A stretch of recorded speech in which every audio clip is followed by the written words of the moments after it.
C'est l'heure de Local Actu, l'information en Périgord sur RLP.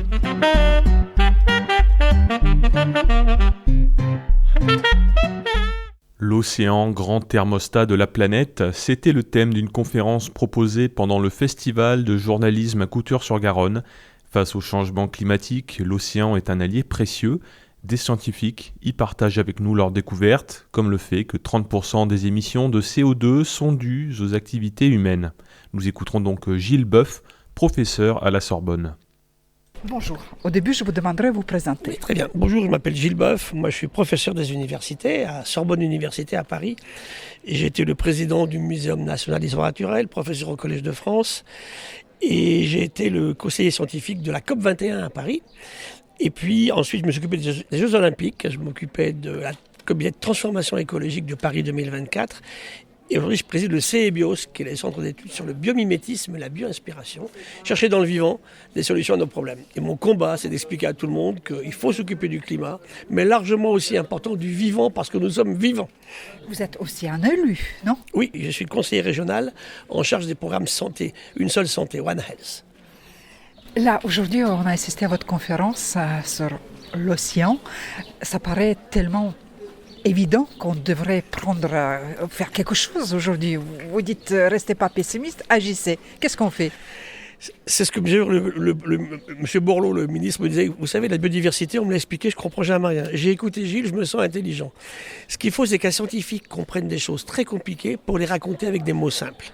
Et avec également un côté de persuasion. On ne peut pas aujourd'hui continuer à dire oui, c'est comme ça, on ne fait rien. Il faut que tout le monde bouge. Donc mon combat actuel, c'est ça, c'est aller voir les entreprises, d'aller voir les universités, les écoles d'ingénieurs, vivre dans une sobriété différente. Et surtout, se dire que si ce vivant s'en va, nous, on s'en ira avec. Donc là, il y a vraiment une question de bon sens, beaucoup plus que de géopolitique, en fait. Et le problème, c'est que, ça a été dit à l'instant sur les pêches, les politiques s'en partent très très mal de ces questions-là. De droite et de gauche, ils sont pareils.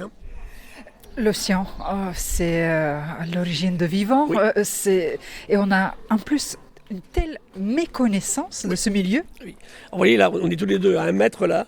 On a un petit océan au sein de chacun d'entre nous. Je dis souvent à mes gens qui m'écoutent, regardez votre prochaine prise de sang.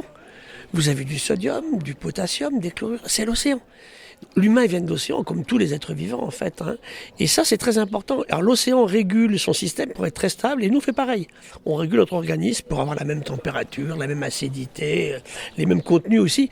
C'est pour ça que c'est le clin d'œil vis-à-vis de l'océan. La vie y apparaît. Nous, chaque humain, à chaque moment est un petit morceau d'océan. Un bébé qui naît, c'est 3/4 d'eau liquide. C'est pas fait pour laver sa voiture. Il faut l'expliquer aux gens. Et tout à l'heure, on disait comment est-ce que les gens vont se débrouiller.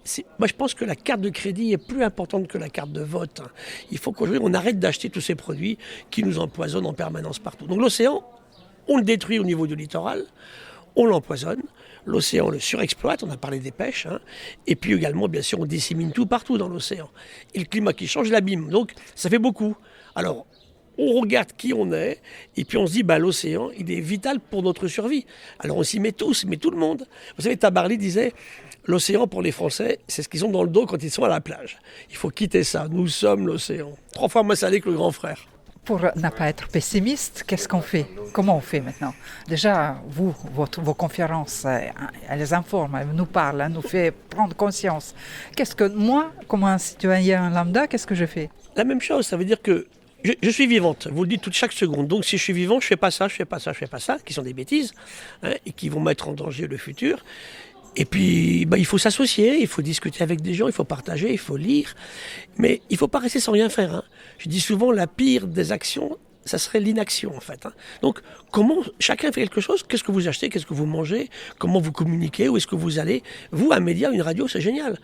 Vous invitez des gens qui racontent des histoires. Alors, ce qui est merveilleux dans la science bien faite, c'est que vous racontez une histoire à partir d'un objet apparemment sans intérêt. Et vous faites rêver les gens, sans tricher jamais sur la réalité scientifique. Et sur la pêche qu'on évoquait tout à l'heure, sur les cultures marines, on a évoqué l'océan tout à l'heure.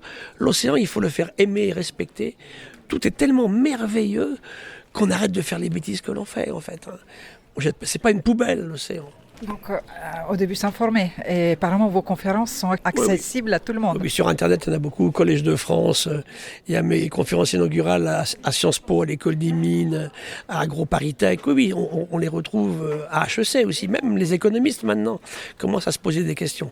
Donc, le combat, il est là. Tous, on se met ensemble. Et puis, on arrête de se laisser faire. Hein.